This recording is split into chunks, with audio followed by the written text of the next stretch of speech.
When I find myself in times of trouble, Mother Mary comes to me, speaking words of wisdom, "Let it be." These iconic words from the Beatles carry a profound truth, one that aligns perfectly with Buddhist philosophy. But what does it truly mean to let it be? How can we embrace life's challenges without resistance, let go of suffering, and find peace in the present moment? Today we explore the Buddhist wisdom behind this simple yet powerful phrase and how it can transform your life. Understanding suffering and its causes. Buddhism begins with a simple yet profound truth. Life contains suffering. No matter who we are or where we come from, we all experience pain, loss, and disappointment. The Buddha identified this universal reality over 2,500 years ago and laid out a path to understand and ultimately overcome suffering. This path begins with the Four Noble Truths, the foundation of Buddhist wisdom. The first truth is straightforward: suffering exists.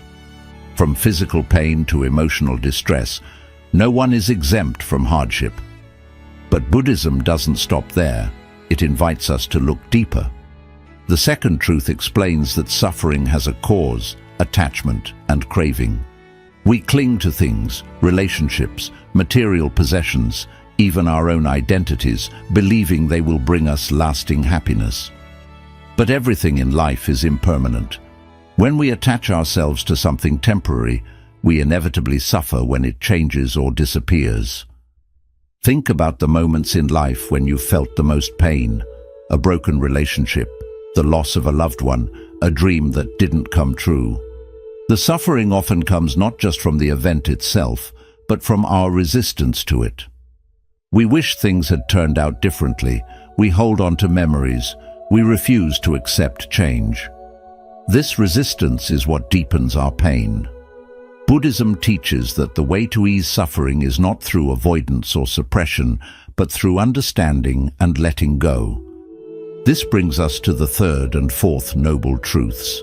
There is a way to end suffering, and that way is the Eightfold Path, a set of guiding principles that help us live with wisdom, ethical conduct, and mental discipline. But before we dive into solutions, we must first acknowledge where we are. Imagine standing in a dark room. If you try to fight the darkness, nothing changes. But if you turn on a light, everything becomes clear. Recognizing suffering is like turning on that light. It allows us to see our reality and take the first step toward freedom. So, what does this have to do with Let It Be? The song reminds us that, in moments of difficulty, wisdom whispers, accept what is, let go of what was, and trust in what will be. Buddhism offers the same message. Instead of resisting pain, we acknowledge it. Instead of clinging to what we cannot control, we release it. By understanding suffering and its causes, we begin to break free from the cycles of pain that keep us trapped. And as we continue on this journey, we'll explore how to truly embrace impermanence, cultivate mindfulness, and live with a heart that is open, free, and at peace. The nature of impermanence. If there's one undeniable truth about life, it's that everything changes. The seasons shift, people come and go, our thoughts and emotions rise and fall like waves in the ocean. Yet, despite knowing this, we often resist change. We hold on to moments, relationships, and even our own identities, hoping they will remain the same. And when they don't, we suffer. In Buddhism, this concept is known as impermanence, anicca, the understanding that nothing is fixed, permanent, or unchanging. It's not just an abstract idea, it's the very nature of reality. The tree that stands tall today will one day wither. The joy we feel in one moment may turn into sadness in the next. Our own bodies, which we often take for granted, are constantly aging, cell by cell, breath by breath. But if impermanence is so natural, why do we struggle with it? The answer lies in attachment. We crave stability, certainty, and control. We build our lives around routines, relationships and possessions, believing they will bring us lasting happiness. But when things inevitably change, when a loved one leaves, when our youth fades, when life takes an unexpected turn, we feel lost, as if the ground beneath us has disappeared. The Buddha compared life to a flowing river. We often try to grasp onto the water, but no matter how tightly we hold on, it slips through our fingers.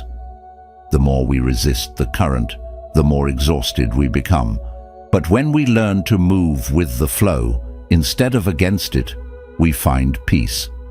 This is where Let It Be aligns so beautifully with Buddhist wisdom. The song doesn't tell us to force things to be different or to cling to what's already past. It simply whispers, accept the flow of life. Instead of fearing change, we can embrace it. Instead of grieving what's lost, we can appreciate what was and open ourselves to what comes next. One of the most liberating realizations in Buddhism is that impermanence is not something to be feared. It's what makes life precious. If everything were permanent, there would be no growth, no evolution, no new experiences. The fleeting nature of things is what gives them beauty. A sunset is breathtaking precisely because it doesn't last forever. A song moves us because it has an ending. A deep conversation with a loved one is meaningful because we know that time is limited. So how do we apply this understanding to daily life? When faced with change, instead of resisting it, ask, what can I learn from this? When experiencing joy, fully immerse yourself in the moment, knowing that it is temporary, and that's what makes it beautiful. When dealing with loss, remind yourself that nothing truly disappears. It simply transforms. The people we love live on in our memories, our actions, and the impact they had on us. By embracing impermanence, we free ourselves from unnecessary suffering. We stop clinging to the past or worrying about the future, and instead, we learn to live fully in the present. As we continue, we'll explore how letting go of attachment doesn't mean becoming indifferent. It means opening ourselves to life with a sense of freedom and peace. Practicing non-attachment. If impermanence is the nature of life, then why do we continue to suffer? The answer lies in attachment. We cling to things, relationships, material possessions, even our own beliefs, hoping they will remain the same. But when they inevitably change, we experience pain. This is where the practice of non-attachment becomes essential in Buddhist philosophy. Non-attachment is often misunderstood. Many believe it means cutting ourselves off emotionally, living without love, or abandoning all desires. But in reality, non-attachment is not about rejecting life. It's about engaging with it fully, without clinging. It means loving without possessing, working without obsessing, and living without fearing loss. It's the ability to hold everything in life with open hands rather than clenched fists. Why do we cling? The mind seeks control. We believe that if we hold on to something tightly enough, we can prevent loss, pain, or change. This is why people fear endings, whether it's the end of a relationship, a phase of life, or even their own existence. Think about the times you've held on to something long after it was meant to go. A job that no longer fulfilled you, a relationship that had run its course, or an idea of yourself that no longer aligned with who you were becoming. The more you clung to it, the more suffering you created. This is where Buddhism invites us to shift our perspective. Instead of seeing non-attachment as losing something, we can see it as gaining freedom. When we stop clinging, we allow life to flow naturally. We begin to experience things as they are, rather than through the lens of fear, desire, or expectation, the illusion of ownership. Another reason we struggle with attachment is that we believe we own things, our possessions, our achievements, even other people. But in truth, we don't own anything, not even our own bodies. Everything we have is borrowed from the universe, temporarily passing through our lives. Consider this: the home you live in, the clothes you wear, and the phone in your hand will all one day belong to someone else. Even the relationships we cherish are not truly ours. The people in our lives are here by their own choice, not because we have a claim over them. When we understand this, we begin to interact with the world differently. We stop trying to possess people and instead appreciate them. We stop obsessing over wealth and instead use it wisely. We stop resisting change and instead embrace it as a natural part of life. Non-attachment in love. One of the most powerful applications of non-attachment is in our relationships. Love, when mixed with attachment, often turns into possession or fear. We become afraid of losing someone, so we try to control them. We expect them to act a certain way, fulfill our needs, or never change. But real love is not about possession. It's about freedom. The Buddhist monk Thich Nhat Hanh once said, "You must love in such a way that the person you love feels free." This means loving without expecting anything in return. It means allowing others to be themselves rather than trying to mold them into who we want them to be. It means appreciating every moment with someone without fearing the future. Imagine a bird landing on your hand. If you try to hold onto it, it will struggle and eventually fly away. But if you let it rest freely, it may choose to stay for a while. Love works the same way. The tighter we grip, the more we suffocate it. The more we let go, the more it can grow. Applying non-attachment in everyday life. With material things, enjoy what you have, but don't let it define you. Use possessions without being possessed by them. With people, love fully, but don't expect permanence. Cherish the time you have with someone, knowing that all relationships change. With success and failure, give your best effort, but don't attach your self-worth to the outcome. Recognize that everything in life is temporary, including achievements and setbacks. With thoughts and emotions, observe them as they come and go, without identifying with them. You are not your thoughts. You are the awareness behind them. This practice doesn't mean we stop caring. It means we stop suffering unnecessarily. It means we shift from a mindset of holding on to one of flowing with life. Let it be and non-attachment. Here's where let it be perfectly aligns with Buddhist wisdom. The song doesn't say force it to be or make it be.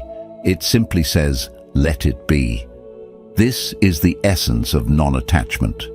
When life brings pain, instead of resisting it, we acknowledge it. When things change, instead of fighting it, we adapt. When we love, instead of clinging, we appreciate. By practicing non-attachment, we don't become cold or indifferent. We become free. We engage with life more deeply, love more fully, and experience peace that is not dependent on circumstances. As we move forward, we'll explore another key ingredient in this journey: patience and acceptance. The ability to trust the unfolding of life, even when things don't go as planned. Cultivating patience and acceptance. In a world that moves faster every day, patience is often seen as a luxury. We want immediate answers, instant results, and quick solutions to our problems. But life doesn't always work that way. No matter how much we try to control events, delays happen, challenges arise, and things often take longer than we expect. Buddhism teaches that patience and acceptance are essential for inner peace. The more we resist the natural flow of life, the more suffering we create for ourselves. Instead of constantly struggling against reality, we can learn to embrace it as it is. Why do we struggle with patience? At the root of impatience is attachment to expectations. We have a mental image of how things should be, how fast we should succeed, how quickly people should change, how soon we should get what we want. And when reality doesn't match our expectations, we become frustrated. Think about the last time you felt impatient. Maybe you were stuck in traffic, waiting for a response from someone, or struggling with personal growth? What was really causing your frustration? It wasn't the situation itself, but your desire for it to be different. Impatience is a form of resistance. It's the mind saying, "This moment isn't good enough. I need the next one to be better." But when we live this way, we are constantly waiting for happiness instead of experiencing it. Acceptance, the path to freedom. One of the greatest teachings in Buddhism is that suffering comes not from what happens, but from our resistance to it. When we resist reality, we create inner turmoil. But when we accept things as they are, we find peace. This doesn't mean we stop striving for change or improvement. It simply means that instead of fighting against what is, we learn to work with it. Take, for example, the frustration of waiting in line. You have two choices. Resist the situation, get angry, check your phone repeatedly, complain in your mind. Does it make the line move faster? It only makes you suffer more. Accept the situation, use the time to breathe, observe your surroundings, or simply relax. The external situation hasn't changed, but your experience of it has. Now apply this to bigger things in life. A delayed goal, a challenging relationship, or a personal struggle. The more we resist, the more we suffer. But when we accept, we open the door to peace and clarity. Patience in personal growth. One of the hardest places to practice patience is with ourselves. We all want to grow, improve, and overcome our struggles, but deep change takes time. A person overcoming fear cannot force themselves to be brave overnight. A meditator cannot expect instant peace the first time they sit in silence. A person healing from emotional pain cannot rush the process. True transformation happens gradually. Just as a tree grows slowly from a seed, personal growth unfolds in its own time. Rushing the process only creates frustration. Instead of demanding immediate results, we can learn to trust that everything happens at the right pace. This trust is the foundation of patience, Let It Be, and the wisdom of patience. The song Let It Be does not tell us to force things to happen. It does not say make it be or hurry up and fix it. Instead, it offers a simple yet powerful message. There will be an answer. Let it be. This aligns perfectly with Buddhist wisdom. Sometimes, the best thing we can do is stop fighting and allow life to unfold naturally. Not every problem needs an immediate solution. Not every challenge needs to be controlled. When we learn to let things be, we create space for clarity and wisdom to arise. Practical ways to cultivate patience and acceptance. Breathe when frustration arises. Take slow, deep breaths. This calms the nervous system and reminds you that there is no rush. Shift your perspective. Instead of seeing delays as obstacles, see them as opportunities to practice peace. Observe instead of reacting. The next time you feel impatient, simply notice it without acting on it. Often, awareness itself is enough to create a shift. Let go of rigid timelines. Set goals, but release the idea that they must happen exactly when you expect them to. Trust that life unfolds at the right time. Just as a flower blooms when it is ready, your life will unfold in perfect timing. By practicing patience, we align with the natural rhythm of life instead of resisting it. We stop rushing through the present moment and instead learn to live fully in it. In the next chapter, we'll explore the key to staying present. Mindfulness. The ability to experience each moment without attachment or resistance. The power of mindfulness. If patience and acceptance allow us to stop resisting life, mindfulness is what allows us to fully experience it. We spend so much of our lives lost in thought, rehashing the past, worrying about the future, or distracting ourselves from the present moment. But true peace, clarity, and wisdom can only be found here and now. Buddhism teaches that mindfulness, the practice of being fully present, is the key to breaking free from suffering and experiencing life as it truly is. The mind's endless chatter. Have you ever noticed how often your mind pulls you away from the present moment? You might be eating a meal, but instead of tasting the food, you're thinking about what you need to do later. You might be listening to a friend, but instead of really hearing them, your mind is planning what you'll say next. This constant mental noise keeps us disconnected from reality. We live in our thoughts rather than in the world around us. And when our thoughts are filled with worries, regrets, or judgments, we suffer unnecessarily. Mindfulness is the antidote to this distraction. It is the practice of simply being aware of what is happening right now, without judgment or resistance. When we are mindful, we fully engage with life. We taste our food, listen deeply, and experience each moment as it unfolds. Why is mindfulness so powerful? Mindfulness transforms our experience of life in three key ways. It breaks the cycle of automatic reactions. Instead of reacting impulsively to situations, mindfulness allows us to pause and respond with wisdom. It reduces suffering. When we stop fighting reality and simply observe what is happening, even difficult emotions become easier to handle. It deepens our appreciation for life. The simple act of being fully present turns ordinary moments into something extraordinary. Mindfulness in everyday life. Many people think mindfulness is only something you do while meditating, but true mindfulness is a way of living. You can practice it at any moment. Eating mindfully. Instead of rushing through a meal, notice the taste, texture, and aroma of your food. Walking mindfully.